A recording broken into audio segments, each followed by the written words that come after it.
Assalamualaikum, halo teman-teman. Pada video kali ini, kami Hamidati Ulia Rahmi, Nabila Yahya Putri, Marela Dia Manganti, Winda Putri Kusumawati, dan Nurfan Bagus Ramadan akan membahas tentang prediksi model dengan dummy variabel. Tahapan dari sains data dimulai dari mengimport data yang akan kita gunakan, lalu kita rapikan dengan tahapan data preparation. Setelah data siap untuk diolah atau data sudah clean, kita lakukan transformasi variabel dengan metode yang sesuai. Selanjutnya, kita visualisasikan dan memodelkan data tersebut. Apabila model kurang baik, maka kita bisa mengulang tahapan transformasi, visualisasi, dan pemodelan. Kalau sudah mendapatkan model yang baik, maka kita bisa masuk ke tahapan selanjutnya, yaitu mengkomunikasikan informasi yang kita peroleh dari model tersebut. Nah, pada video kali ini, kita hanya akan memfokuskan pembahasan pada tahapan model, yaitu prediksi model dengan dummy variabel atau dalam statistik sering disebut regresi dengan variabel bebas kualitatif. Regresi dengan variabel kualitatif atau kategori.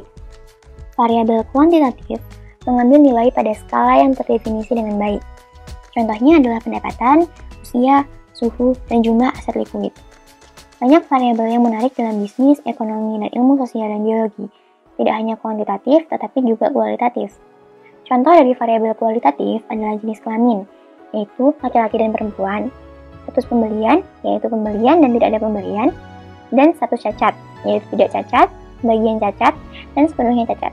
Variabel kualitatif dapat digunakan dalam model regresi berganda, seperti halnya variabel kuantitatif.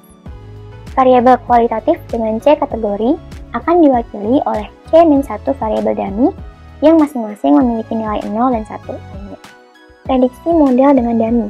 Di sini kita akan membahas model dengan dummy yang tanpa interaksi, yaitu parallel slopes model, dan model dengan dummy yang dengan interaksi, yaitu interaksi kontinu kategorik. Kita menggunakan data pendapatan profesor yang memiliki variabel sebagai berikut.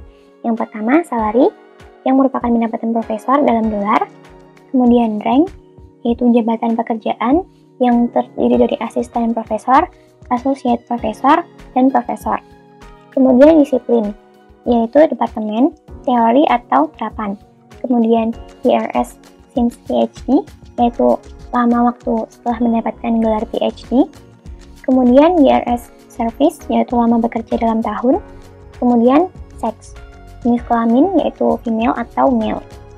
Pada kasus kali ini, kita hanya akan menggunakan salary sebagai variabel tak bebas atau dependent, dan untuk variabel bebasnya menggunakan YRS service, lamanya bekerja dalam 1 tahun, dan sex, jenis kelamin. Yang pertama, parallel slopes model. Misalkan akan dibuat model regresi dengan variabel Y adalah pendapatan profesor dalam dolar, X1 adalah lama bekerja dalam tahun, dan X2 adalah jenis kelamin, yaitu female atau male. Karena X2 ini merupakan variabel bebas kualitatif, maka akan dibuat variabel dummy, yaitu sebanyak 2-1 kategori, adalah 1 variabel dummy, sebagai berikut. D sama dengan 1 jika jenis kelamin profesornya adalah male, dan D sama dengan 0 jika jenis kelamin profesornya adalah female. Dari variabel-variabel di atas akan diajukan model regresi, yaitu YI sama dengan beta 0 plus beta 1XI1 plus beta 2D plus epsilon I. Kemudian berdasarkan ensemble, model di atas diestimasi menjadi Y cap I sama dengan B0 ditambah B1XI1 ditambah B2D. Nah, apabila persamaan ini dijabarkan berdasarkan jenis kelamin, yaitu D sama dengan 1 atau D sama dengan 0, maka akan didapatkan garis regresi dengan intercept yang berbeda, tapi slope-nya sama. Lalu bagaimanakah cara kita agar bisa menyelesaikan permasalahan ini menggunakan RStudio? Langsung aja simak video tutorial berikut ini. Di sini kita akan menggunakan package CarData. Package ini berisi data pendapatan profesor. Di sini kita menggunakan fungsi str untuk melihat struktur dan tipe objek. Coba kita run. Tipe objek dari data profesor merupakan data frame dengan 397 observasi dari 6 variabel. Variabel pertama rank, kedua disiplin, ketiga YRS service PhD, keempat YRS service, kelima sex, dan keenam salary. Selain package Cardata, kita juga menggunakan package sebagai berikut. Yang pertama, ggplot2 yang akan digunakan untuk membuat grafik. Selanjutnya, modern dive untuk membuat persamaan regresi linear. Ketiga, skimmer atau skimr untuk membuat ringkasan data yang dapat dibaca secara cepat. Dan terakhir, package ISLR berisi kumpulan data. Coba kita run terlebih dahulu. Sebelum mencari persamaan regresinya, kita dapat melihat grafik dari data yang akan kita gunakan. Di sini saya menggunakan package ggplot2. Coba kita run dan akan menghasilkan grafik sebagai berikut. Selanjutnya, kita akan mencari estimasi parameter yang terbentuk. Untuk mencari estimasi parameter yang terbentuk, kita dapat menggunakan fungsi LM atau linear regresi. Rumusnya, LM dalam kurung yang bagian awal ini merupakan variabel dependent atau variabel tidak bebas atau nilai Y-nya, dalam hal ini salary. Kemudian diberi tanda sebagai berikut. Setelah diberi tanda, kita dapat menuliskan variabel independent atau variabel bebas atau variabel X-nya. Apabila nilai X-nya lebih dari 1, bisa diberi tanda plus atau jumlah seperti ini. Di sini kita menggunakan variabel bebasnya lebih dari 1 ya. Setelah itu diberi tanda koma, data sama dengan nama datanya. Untuk melihat hasil estimasi parameter ada dua cara. Yang pertama menggunakan fungsi summary. Coba kita run dan menghasilkan output sebagai berikut. Yang kedua, kita bisa menggunakan fungsi get_regression_table. Coba kita run dan menghasilkan output sebagai berikut. Perbedaan dari dua fungsi adalah dari hasil yang ditampilkan. Dari fungsi get_regression_table, kita hanya bisa melihat bagian koefisiennya saja. Sedangkan dari fungsi summary, kita bisa melihat residualnya, koefisiennya, nilai R², dan nilai uji X. Berdasarkan output R, peroleh persamaan sebagai berikut. YKPI sama dengan 92.356,9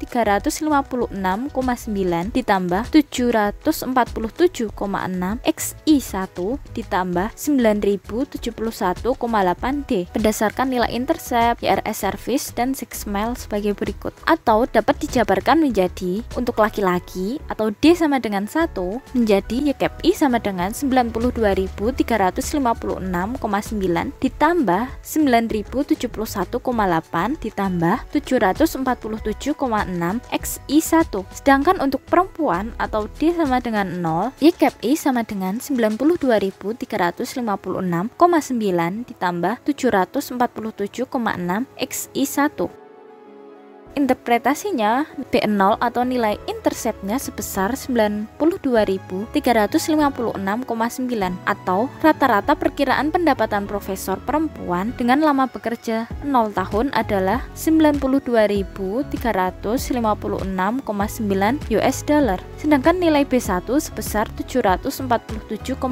Artinya, ketika lama bekerja bertambah 1 tahun, maka pendapatan profesor akan bertambah sebesar 747,6 US dollar dengan asumsi jenis kelamin sama. Nilai D sebesar 9.071,8. Artinya, secara rata-rata profesor dengan jenis kelamin laki-laki memiliki gaji 9.071,8 lebih besar dibanding profesor perempuan dengan asumsi lama bekerja sama. Langkah selanjutnya, kita akan mencari YKPI dari persamaan yang telah kita peroleh dari step sebelumnya menggunakan package dplyr.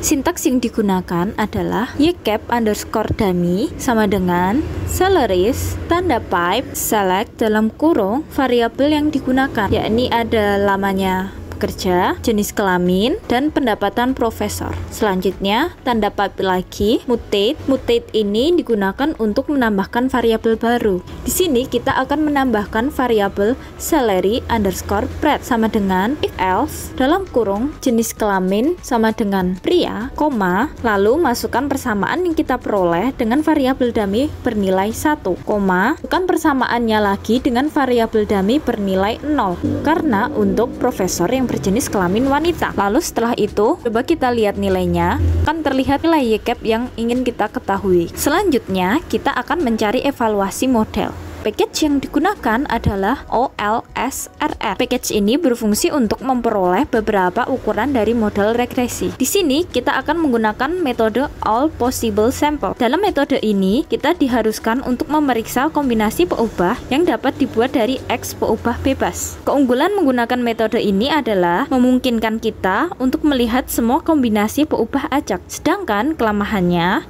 kita harus melakukan banyak perhitungan. Pertama-tama, kita membuat model regresinya terlebih dahulu. Setelah itu, kita menggunakan fungsi OLS_step_all_possible untuk menjalankan all possible regression. Setelah itu, kita menyimpan banyaknya baris dan menyimpan banyaknya parameter model. Selanjutnya, kita cari beberapa nilai untuk mencari model terbaik seperti SSE, nilai R-square, nilai MSE, nilai ejective R-square, nilai AIC, nilai SBC, dan nilai CP-Mellow. Selanjutnya, kita akan melihat nilai prediksinya berdasarkan model. Berikut ditampilkan output RStudio dari 10 amatan teratas. Terlihat bahwa selisih dari pendapatan profesor dengan nilai prediksi yang dihasilkan oleh model cukup besar. Nah, yang menjadi pertanyaannya, apakah model yang dihasilkan ini sudah baik? Untuk mengetahui apakah model baik, dilakukan evaluasi model. Yang pertama, seleksi model. Seperti yang kita tahu bahwa kita memiliki dua variabel bebas, yaitu YRS service dan sex.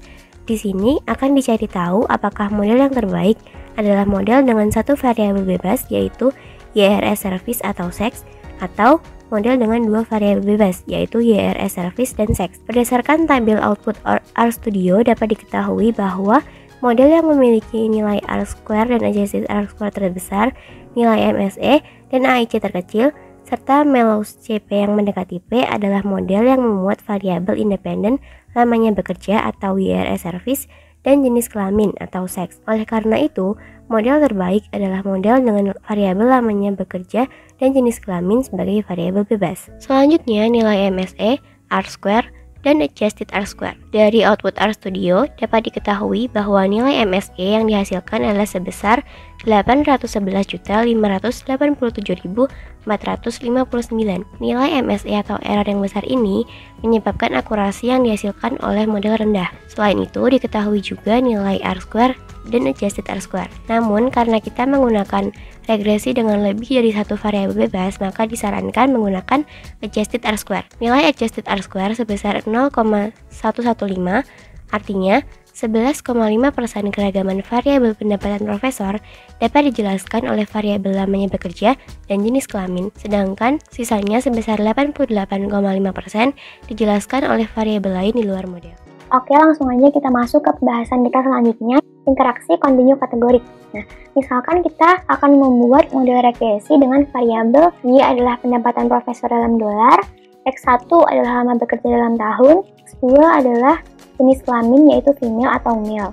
Karena X2 ini merupakan variabel kualitatif, maka akan dibuat variabel dummy-nya sebanyak satu kategori, yaitu D sama dengan 1 ketika jenis kelamin profesornya adalah male, dan D sama dengan 0 ketika jenis kelamin profesornya adalah female. Dari variabel-variabel di atas, maka akan diajukan model regresi yaitu YI sama dengan beta 0 ditambah beta 1 XI1 ditambah beta 2D ditambah beta 3 XI1D ditambah epsilon I. Yang membedakan antara model interaksi kontinu kategorik ini dengan parallel slopes model yang tadi sudah kita bahas adalah pada model interaksi kontinu kategorik ini tuh terdapat suku interaksi, yaitu merupakan perkalian antara XI1 dan D atau interaksi antara lama bekerja dan jenis kelamin. Nah, penambahan suku interaksi ini disebabkan karena terdapat pengaruh dari interaksi antara lama bekerja dan jenis kelamin terhadap pendapatan profesornya. Kemudian berdasarkan ensample, model yang sudah diajukan tadi diestimasi menjadi YKP sama dengan B0 ditambah B1 XI1 ditambah B2D ditambah B3 XI1D. Apabila persamaan regresi ini dijabarkan berdasarkan jenis kelamin, D sama dengan 1 atau D sama dengan 0, maka akan diperoleh dua persamaan regresi dengan intercept dan slope yang berbeda. Apabila digambarkan plot, maka garis regresi yang dihasilkan adalah seperti ini. Dia memiliki intercept yang berbeda dan juga slope yang berbeda. namun dia berpotongan di satu titik. Nah, garis regresi yang berpotongan di satu titik ini merupakan ciri adanya interaksi dalam persamaan regresinya gitu. Jadi gimana caranya kita buat menyelesaikan permasalahan ini menggunakan RStudio? Langsung aja kita simak video tutorial berikut ini. Untuk contoh kedua, masih sama dengan contoh yang pertama tadi, kita masih akan menggunakan library Cardata dengan dataset Salaris yang isinya merupakan pendapatan profesor. Selanjutnya, kita juga akan menggunakan package-package seperti yang ada di contoh pertama, mulai dari ggplot, modern drive, skimmer, dan juga ESLR. Nah, sebelum membuat persamaan regresi, kita dapat lebih dahulu melihat grafik dari dataset yang akan kita gunakan dengan package ggplot 2 dengan variabel X berupa YRS service atau lama bekerja dan variabel Y berupa salary atau gaji profesor dengan pengkategorian berdasarkan jenis kelamin. Kita coba run. Nah, akan muncul grafik seperti ini. Oke, selanjutnya kita akan mencari estimasi parameter dari data tersebut. Sintaks yang akan dipakai adalah LM atau linear model dalam kurung salary yang merupakan dependent variable dan juga YRS service bintang sex yang merupakan variabel independen. Bedanya dengan contoh yang pertama, tanda plus sebagai penghubung kedua variabel ini diganti dengan tanda bintang agar nantinya output yang dihasilkan itu terdapat interaksi antara variabel lama bekerja dan jenis kelamin yang merupakan variabel X1 dan juga X2. Selanjutnya, untuk melihat estimasi parameter yang telah kita buat, kita dapat menggunakan sintaks di bawah ini, yaitu summary dummy interaction dan juga get regression tabel. Untuk perbedaannya, kita coba run dulu. Nah, dari hasilnya, untuk sintaks summary, output yang dihasilkan lebih lengkap mulai dari residual, koefisien, R-square, UGF, sedangkan untuk get regression tabel, ia hanya menampilkan koefisiennya saja. Nah, kita udah ngelihat tutorial dari teman kita tentang pengerjaan di RStudio. Langsung aja kita lihat udah ada output dari RStudio-nya. Diperoleh persamaan YKPI sama dengan 82.068,5 ditambah 1.637,3 X1 ditambah 20.128,6D dikurangi 931,7 X1D, atau dapat dijabarkan menjadi ketika jenis kelaminnya adalah male dan atau D-nya adalah 1, maka persamaan regresinya akan menjadi YKPI sama dengan 82.068,5 ditambah 20.128,6, kemudian ditambahkan dengan 1.637,3 dikurangi 931,7 XI1. Kemudian jika jenis kelaminnya adalah female atau D-nya sama dengan 0, maka persamaan regresinya akan berubah menjadi YKPI sama dengan 82.068,5 ditambah 1.637,3 XI1. Dari kedua persamaan ini dapat terlihat bahwa kedua persamaan ini memiliki intercept dan slope yang berbeda. Gimana sih arti dari persamaan tersebut? Kita lihat dulu yang pertama di koefisien dari B0-nya, yaitu sebesar 82.068,5.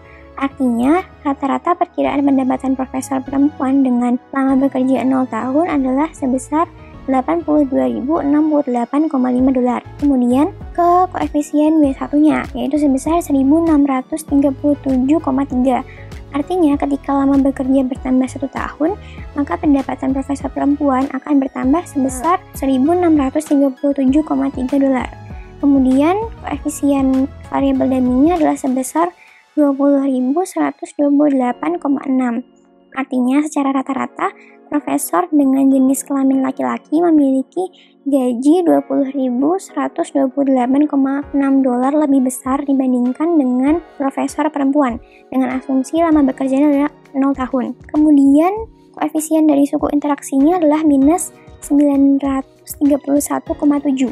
Artinya untuk profesor laki-laki, jika lama bekerjanya bertambah 1 tahun, maka gajinya akan bertambah sebesar 1.637,3 dolar dikurangi 931,7 dolar, yaitu sama dengan 705,6 dolar. Dengan kata lain, suku interaksi ini menyatakan selisih peningkatan gaji profesor laki-laki dibandingkan dengan perempuan ketika lama bekerjanya adalah bertambah 1 tahun. Selanjutnya, kita akan menampilkan YKPI hasil dari model di atas dengan sintaks sebagai berikut. YKAP dummy interaction, kita akan memilih dari tabel Salaris. dengan isian YRS service, sex, dan juga salaris. Selanjutnya kita akan membuat variabel baru yaitu salary prediction dengan isian dari model yang telah kita buat di atas. Kita coba run, maka akan menghasilkan tabel sebagai berikut. Lalu, untuk mengetahui apakah model sudah sesuai atau belum, kita akan melakukan evaluasi model dengan metode all possible regression. Sintaks yang akan kita gunakan adalah yang pertama kita tampilkan kembali model regresi yang telah kita buat, yaitu dummy interaction. Selanjutnya kita definisikan APR adalah step all possible, yaitu prosedur all possible regression. Kita definisikan N sebagai banyaknya baris dan P sebagai banyaknya parameter dalam model. Kita definisikan juga APR output yang akan berisi variabel bebas yang digunakan, nilai P, nilai DF, nilai SSE, nilai R-square, nilai MSE, nilai adjusted R-square, nilai AIC, nilai SBC, dan nilai CP-melos. Selanjutnya, untuk APR print adalah kita akan membuat matriks dengan isian 10 kolom. Lalu APR print -1 kita akan membatasi jumlah desimal di belakang koma, yaitu sebanyak 3. Selanjutnya, untuk membuat nama kolom, kita bisa membuat call names APR print dengan isian nama-nama kolom yang akan kita buat. Kita coba run. Lalu kita akan melihat nilai prediksi Y berdasarkan model. Berikut ditampilkan nilai prediksi Y dari model dari 10 amatan teratas. Jika diperhatikan, selisih dari pendapatan profesor dengan prediksi pendapatan profesor yang dihasilkan oleh model cukup besar. Nah, yang menjadi pertanyaannya, apakah model yang dihasilkan baik dan apakah model dengan interaksi ini lebih baik daripada model tanpa interaksi? Untuk mengetahuinya, kita akan melakukan evaluasi model. Yang pertama, seleksi model. Berikut ditampilkan output seleksi model dari RStudio. Berdasarkan tabel di atas, dapat diketahui bahwa model yang memiliki nilai R-square dan adjusted R-square terbesar, nilai MSE dan AIC terkecil, serta nilai melos CP yang mendekati nilai P adalah model yang memuat variabel independen, namanya bekerja atau YRS service, jenis kelamin atau seks, dan suku interaksi antara YRS service dengan seks. Model tersebut merupakan model terbaik. Selanjutnya, nilai MSE, R-square, dan adjusted R-square. Dari output RStudio, dapat diketahui bahwa nilai MSE yang dihasilkan adalah sebesar 801.426.785. Nilai error yang besar ini menyebabkan akurasi yang dihasilkan oleh model rendah. Selain itu, diketahui juga nilai adjusted R-square sebesar 0,12. Artinya, 12% keragaman variabel pendapatan profesor dapat dijelaskan oleh variabel lamanya bekerja, jenis kelamin, dan suku interaksi antara lamanya bekerja dan jenis kelamin. Sedangkan sisanya sebesar 88% dijelaskan oleh variabel lain di luar model. Jika dibandingkan, model dengan interaksi lebih baik daripada model tanpa interaksi jika dilihat dari nilai MSE dan adjusted R-square-nya. Namun, nilai adjusted R-square yang sangat kecil serta nilai MSE yang sangat besar menandakan bahwa model yang dihasilkan belum cukup baik. Oke, pembahasan pada video kali ini sudah selesai. Kami meminta maaf apabila dalam menyampaikan materi pada video ini banyak kekurangan atau kesalahan. Semoga video ini bisa bermanfaat bagi kita semua. Terima kasih. Wassalamualaikum warahmatullahi wabarakatuh.